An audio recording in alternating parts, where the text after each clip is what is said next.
Here's the thing that's interesting about this vortex is that it's full of the vortex version of everything that's out. But you have to practice looking for it, and then you're not lonely. You just can't. It's like the difference between seeing and hearing and smelling and tasting and touching, which is rich and full and tactile and meaty, and going into the vortex where you're feeling emotions and using your own ability to visualize. We were talking the other day, it's like the difference between going to a motion picture with all of that cinematic viewing and hearing, and instead of going to that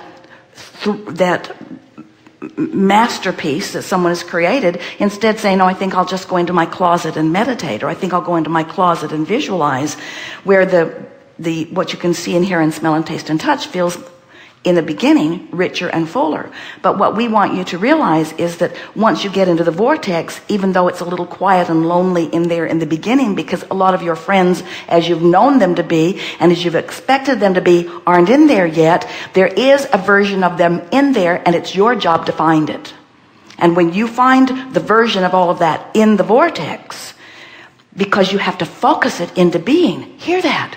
Creation. You have to focus it into being. So what you're saying is, well, it's easier for me to focus on what's already come into being than it is for me to focus things into being. Feel the distinction? Almost as soon as you are born, you begin getting feedback from people in your life. And they teach you that if they like what you're doing, they smile. And if they don't like what you're doing, you frown. They frown. And you spend if you're like most people, you spend all your time trying to get them to smile. So here you are in a situation where you feel that you know something that is beyond what they're knowing. And so now you're faced with this dilemma. Do I follow my guidance? Do I follow who I am? Do I follow the power of my being? Or do I jump through the hoops to please them? In other words, this is exactly what we were talking about. Now, it's not as cut and dried as needing to walk away from the majority of the people on the planet in order to be out here on the leading edge. But we've been saying for a long time, there is never a crowd on the leading edge. In other words, most people aren't willing to focus themselves into alignment with their leading edge. That's why most people are so frustrated. That's why most people are so petty. That's why a negative rampage can move through an organization. Imagine what life must be like when the most exciting thing that you can do in a day is badmouth some dude who you thought was really cool because he likes something that you don't understand. And so, in other words, what an empty existence that must be, and yet it's running rampant through that empty existence that you are describing there. And we say, and you're worried about this because... You're worried about this. You want to join them in their emptiness. You want to stand on your head in enough different ways. How could you possibly set that right? Could you possibly, if you took that one girl, could you possibly get to know her well enough to understand everything that she knows? And are you willing to give up what you know in order to get her to smile her approval at you?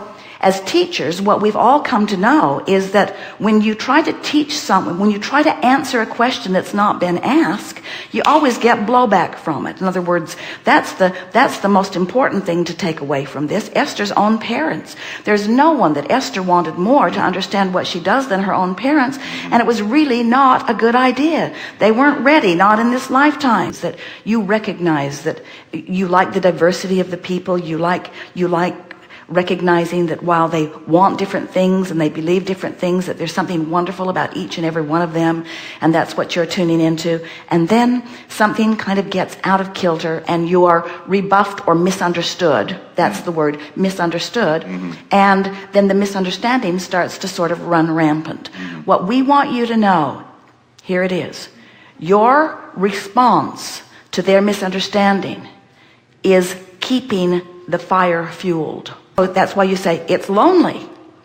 And what we want you to know is there is an understanding version of each of them in your vortex. There is a I've come home to my alignment version of each of them in my vortex. There was a time when you didn't know what you know, just like they don't know what you know.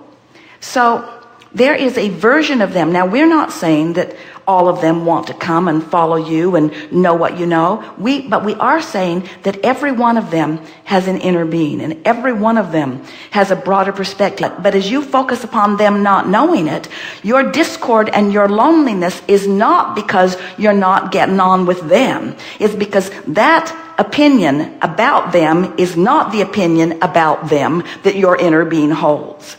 Your inner being is saying about them things like, they're right on track. Your inner being is saying things like, they'll find their way if they want it enough, as I have. Your inner being is saying, all is well here. Your inner being is saying, we weren't all born to be alike. Your inner being is saying, they're perfect in their diversity. Your inner being is saying, I don't have to stand on my head to please them, and if they require that I stand on my head to please them, they're the wrong group for me anyway. Are you following what we're getting at?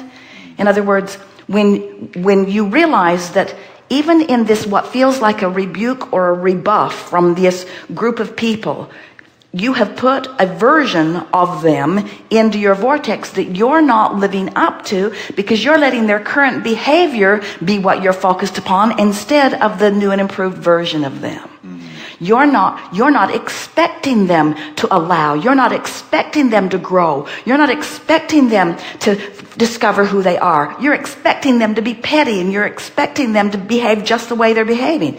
And that's what's tearing you up. It has nothing to do with what they're doing. It's you not living up to your new and improved version that they helped you to create.